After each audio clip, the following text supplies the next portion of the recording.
सास, बहू और ताबीज। सुप्रिया का रोज किसी न किसी बात पर अपनी बहू तारा से झगड़ा होता ही रहता। दोनों स्वभाव से जिद्दी और अड़ियल थे। दोनों में से कोई भी एक दूसरे के आगे झुकना नहीं चाहता था। फिर एक दिन, तारा कहाँ मर गई थी तू अभी तक? सुबह से शाम हो गई, घर में इतना काम पड़ा है, ये सब छोड़कर कहाँ मौज मस्ती करने गई थी?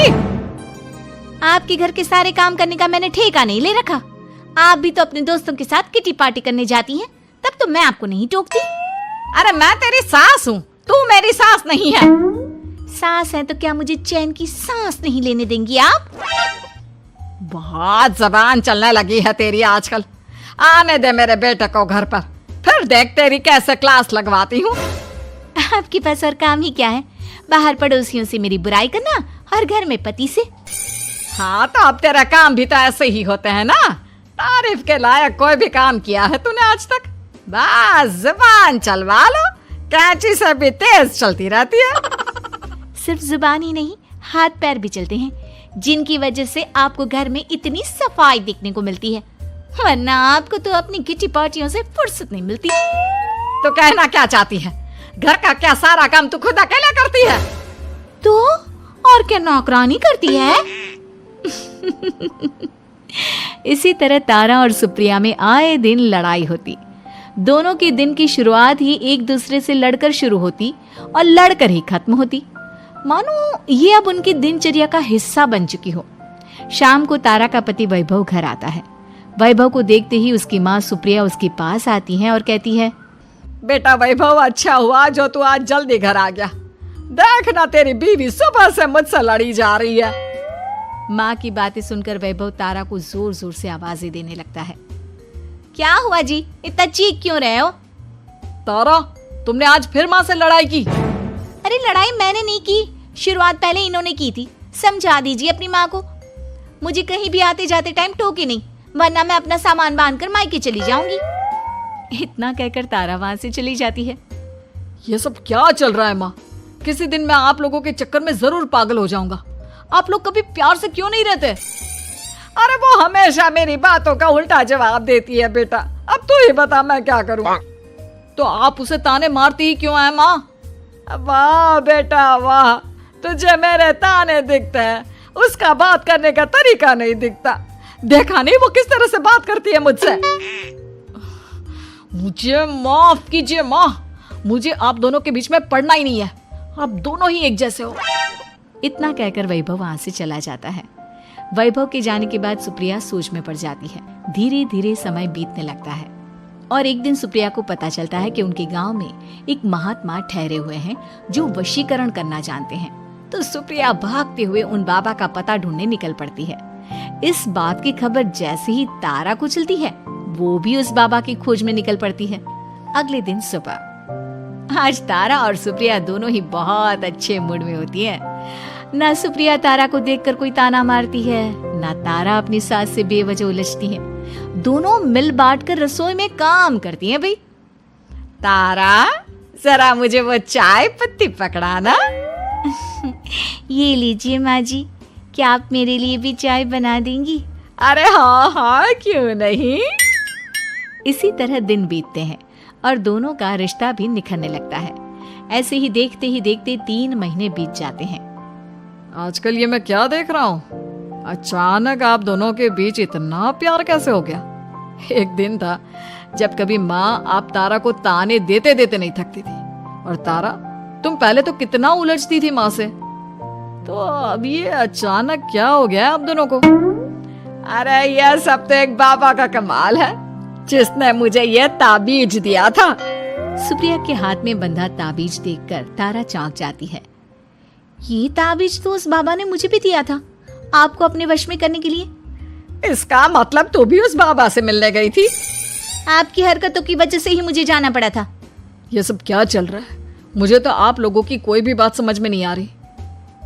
सुप्रिया वैभव को सारी बात बताते हुए कहती है, अरे जैसे ही मुझे पता चला कि हमारे गांव में जाने माने तांत्रिक बाबा आए हुए हैं जो वशीकरण करना जानते हैं, तो मैं बिना देरी किए उनके पास चली गई और बहू को अपने वश में करने की इच्छा उनके सामने रखी, जिससे ये मेरी हर बात माने।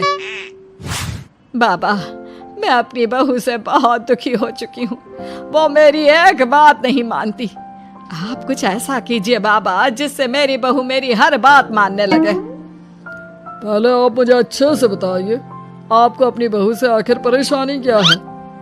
बाबा वो मुझसे कभी प्यार से बात नहीं करती। मैं उसे एक बात सुनाती हूँ तो वो पलट कर 4 बातें सुनाती है। आप कुछ ऐसा कीजिए ना जिससे मेरी बहू सारी बातें मानने लगे। बाबा सुप्रिया की बातों को ध्यान से सुनते हैं और उसके बाद सुप्रिया को एक काले रंग का ताबीज देते हुए कहते हैं, ये ताबीज तुम्हें अपने गले में पहनना है और जब तक मैं ना कहूँ तब तक इसे उतारना मत। तो क्या इस ताबीज की मदद से मेरी बहू मेरे वश में हो जाएगी? सिर्फ वश में ही नहीं, इस ताबीज के कारण तुम्हारी बहू तुम्हारे आगे पीछे भी घूमने लगेगी। लेकिन बस तुम्हें कुछ काम करने होंगे। कैसा काम बाबा जी? तुम्हें अपनी जुबान पर काबू रखना होगा। उससे जो भी काम करवाना हो हमेशा प्यार से बात करनी होगी। धीरे धीरे वो तुम्हारी मुट्ठी में आ जाएगी। अरे ठीक है बाबा जी, जैसा आप कहेंगे ठीक मैं वैसा ही करूंगी। तारा ये सब सुनकर चौंक जाती है। ऐसा ही कुछ तो मेरे साथ भी हुआ था जब मैं उस बाबा से मिलने गई थी। बाबा जी, मैं अपनी सास से बहुत तंग आ चुकी हूँ। वो हर रोज़ किसी न किसी बहाने मुझसे लड़ती रहती हैं। आप प्लीज़ कुछ ऐसा करिए ना जिससे मेरी सास सुधर जाए और मुझे बेवजह टोकना बंद कर दे। तारा की ये बातें सुनकर पहले तो बाबा सोच में पड़ जाते हैं। उसके बाद वो तारा को भी काले रंग का ताबीज पकड़ाते हुए कहते हैं, ये लो बिटिया, इसे अपने गले में पहन लो और जब तक मैं तुम्हें इसे उतारने के लिए ना बोलूं तब तक इसे उतारना नहीं। इस ताबीज को पहनने से तुम्हारी सास तुमसे प्यार करने लगेगी और दिन रात तुम्हारे आगे पीछे घूमेगी। ये सुनकर तारा बेहद खुश हो जाती है। बाबा, इस ताबीज का असर कब तक होगा? अगर तुमने मेरी सारी बातें मानी तो इस ताबीज का असर तुम्हें 2 दिन बाद ही दिखने लगेगा। उसके लिए सबसे पहले तुम्हें अपनी सास को इज्जत देनी होगी, उनके साथ प्यार से बर्ताव करना होगा और अगर कोई भी काम भी करवाना हो तो प्यार से ही बात करनी होगी। फिर देखना वो कैसे तुम्हारे इशारों पर नाचती है। ठीक है बाबा जी, जैसा आपने कहा है मैं ठीक वैसे ही करूंगी। इसका मतलब उस बाबा ने हम दोनों को एक जैसे ताबीज देकर पागल बना दिया। जरूर कोई ढोंगी बाबा होगा। इतने में ही बाबा भी उनके घर पहुंच जाते हैं और मुस्कुराते हुए उनकी ओर आते हैं और उनसे उनके हालचाल पूछते हुए कहते हैं, ताबीज का असर हुआ या नहीं? बाबा जी, आपने हमें एक ही जैसा ताबीज देकर पागल बनाया है। ऐसा कैसे? ताबीज ने अपना काम तो पूरा ही किया है। आप दोनों को देखकर लगता तो नहीं कि अब भी आप लोगों के बीच कोई खटपट है। खटपट तो नहीं है बाबा जी। अब तो मेरी बहू मेरी हर छोटी बड़ी जरूरतों का ख्याल रखती है, मेरी सेवा करती है। हाँ, वैसे अब तो मम्मी जी मुझे ताने भी नहीं देती और ना ही कहीं आने जाने में टोकती हैं। जानते हो यह सब कैसे संभव हुआ? कैसे बाबा जी? यह सब तुम दोनों के कारण ही संभव हुआ है। मैंने जो ताबीज दिया था वो सिर्फ एक धागा ही था।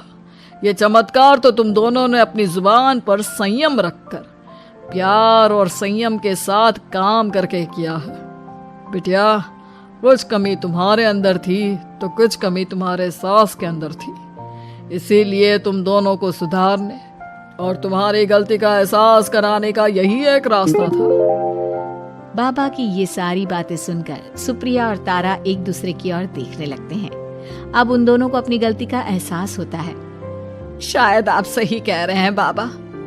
मैंने कभी अपनी बहू को समझने की कोशिश ही नहीं की। मैंने भी तो कभी आपकी उम्र और ओहदे का लिहाज नहीं किया और जो जब मन में आया बोलती चली गई। हो सके तो मुझे माफ कर देना मम्मी जी। चलो फिर, अगर सब ठीक ही हो गया है तो बाबा जी अब आप भी वापस अर्जुन बन जाइए। वैभव की बात पर बाबा अपनी नकली दाढ़ी हटाते हैं तो उसे देखकर सास बहू हैरान रह जाती हैं। अरे अर्जुन भैया, आप? हाँ भाभी, आप दोनों के रोज रोज वाले झगड़ों से परेशान होकर एक दिन मेरे इस दोस्त ने एक प्लान बनाया और मेरी मदद मांगी, तो मैं इनकार कैसे कर सकता था। और देखिए आज उसका नतीजा हम सबके सामने है। सब जोर जोर से हंसने लगते हैं।